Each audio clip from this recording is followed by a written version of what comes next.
WSAV, the station that's on your side. You're watching First News at 5. How two surveys may have led to a change of mind on the city of Savannah's proposed fire fee. Plus, time is running out to enter the St. Jude Dream Home contest. Call 1-800-383-9844 to reserve your ticket with one of our volunteers who are here in our building right now. That number is also scrolling at the bottom of your screen. You could win a home, and you will save lives. Good evening. It is Thursday, June 7th. I'm Tina Tyus-Shaw. And I'm Ben Singer. Thank you for joining us tonight. Before we get to our top story, some developing news to get to. A power outage affecting some portions of Savannah today. So according to Georgia Power, a wire down led to about 3,700 outages. You may be able to tell from this map. We're here at WSAV, are kind of at the epicenter of it. We're running on generator power right now. So of course they're working to rectify the situation right now, and we'll bring you the very latest as we learn it. Reaction tonight from city council members about the plan to lower that controversial fire fee. Some who voted no to begin with are asking what changed and whether reaction from the business community held more weight than complaints from many average citizens. WSAV's Joanne Merrigan is here tonight with the story.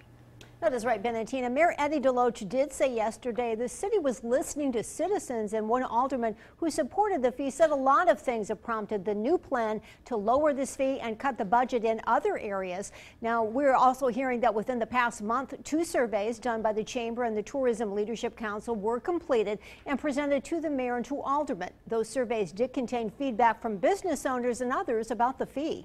For the Tourism Leadership Council, we found that 87% had a negative feeling towards the fire fee. The Chamber of Commerce's was around 82%.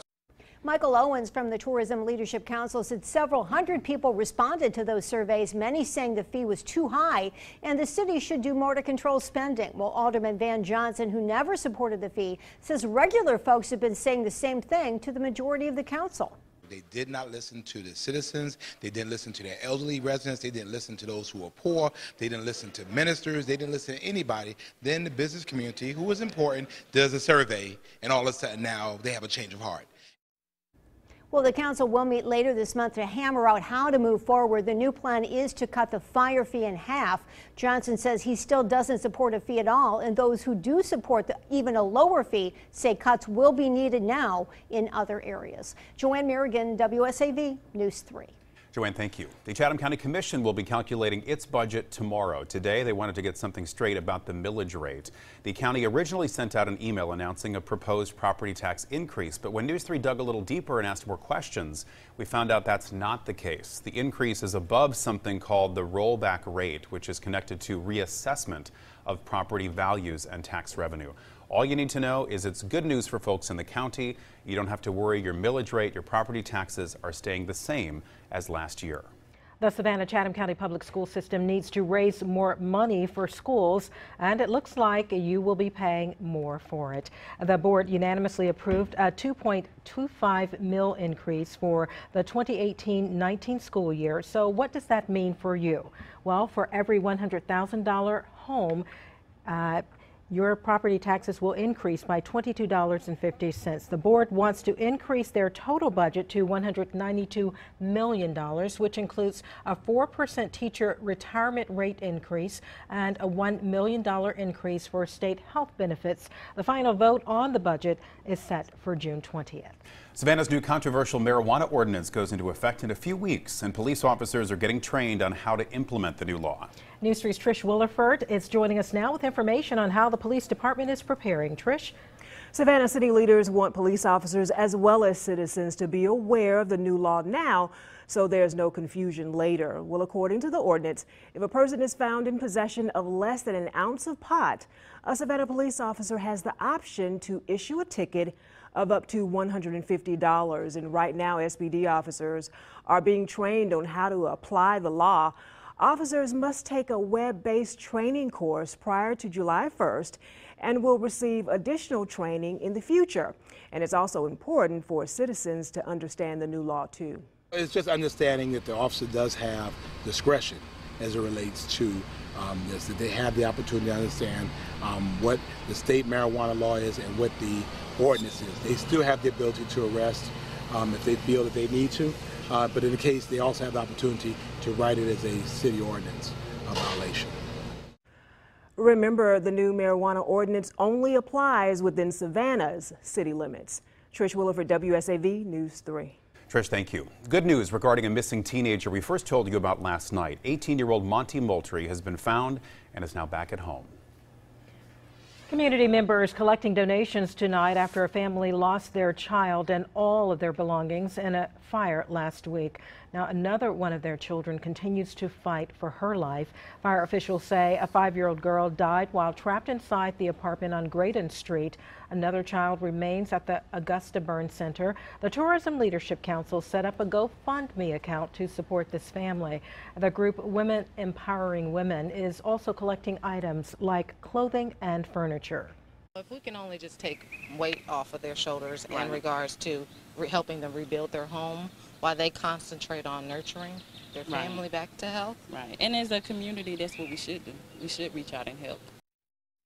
For information on how you can help and to find the link to the GoFundMe page, visit wsav.com/Hatton Family. A Hilton Head Island woman is charged with 18 counts of animal cruelty after authorities found 12 dead dogs and 14 alive in her home. News 3's Low Country reporter Stassi Olmos is joining us now with the new developments. The Beaufort County Sheriff's Office found 12 dead dogs and 14 alive with little food and water inside a woman's home here at Sea Pines Plantation back in April. They seized those dogs and charged 72-year-old Gail Omi Walden with 10 counts of animal cruelty, 7 counts of failing to bury dead animals, and 1 count of abandoning animals. But this isn't the first time she's been caught. Authorities in Bacon County responded to her home when she lived there 3 times from 2014 to 2017. In 2016, Alma police seized 24 dogs and 11 cats, citing her for having too many cats and dogs within city limits. After the Sea Pines incident, the Bacon County Sheriff's Office went back to check Walden's 3 properties, finding 10 dogs at one and 11 dogs and 10 cats at another. They took them and charged her with 2 counts of cruelty to animals. We have a lot of issues here. I mean, we have a person who has a history of this type of treatment towards animal, where she's a collector of animals. She doesn't take care of them. Those 14 dogs found in Sea Pines are with the county, but are still technically Walden's property. That is, until she either gives them up or is convicted in court and is court ordered not to own animals. But the court date has not been set. Stassi Olmos, WSAV News 3. We will be giving away the St. Jude Dream Home in less than 3 weeks now. Now is the time to call our phone bank and reserve your $100 ticket. As you can see, our volunteers are waiting to hear from you. Call 800-383-9844. You will also find that number scrolling at the bottom of your screen. So they will be here taking your calls until 6:30 tonight. Now here is what you could win. This is a live look inside the $400,000 $400,000 home in Richmond Hill. So this is the great room here as we're taking a look around. You see it opens up to a beautiful kitchen. You have marble surfaces there. You have Bosch appliances, beautiful backsplash. You have one of those special things where you can put the water right in your pot right from the stove. What do they call that thing? Anybody know? Anyway, it's got one of those things. The appliances come with it. It's got that fancy microwave. That door goes to the garage right there. You turn the corner, you can kind of see into the dining room a little bit there. That's got some shiplap details. It's got some cloth on the top. It's just a beautiful, beautiful space. If you go out and visit the home in person, you also get the chance to enter for a separate drawing to win $10,000 in furnishings from Timeless Interiors. That's the decorating firm that designed this beautiful home. There you see the great room is nice, big, and square there. And down this hallway, you'll find the door to the master suite. This space is absolutely beautiful. It's just a huge, nice room with a lot of windows. That's a king-size bed, so you have a ton of space in there. And there's also a door that leads out to the backyard.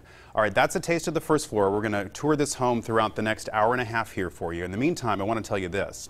Village Park Homes built that home, by the way. It's 3,800 square feet. So the Dream Home program is so important because it helps ensure that no family ever receives a bill from St. Jude, not for treatment, travel, housing, or food. St. Jude will not stop until no child dies from cancer. I learned about that mission firsthand on a recent trip to Memphis. I talked with the Director of Spiritual Care Services.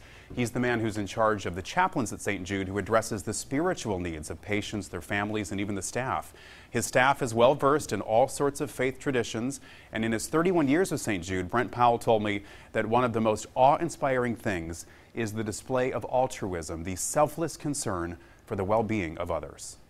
In which teenagers sometimes make the decision to receive a therapy knowing that it's not going to cure them, but they know that it might potentially help someone coming behind them.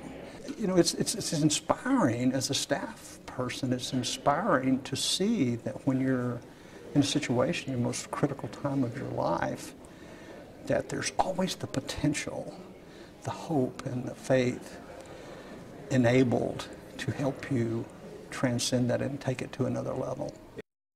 And remember, there is an awesome bonus prize as well, a brand new Nissan Versa S Plus. You see the car here.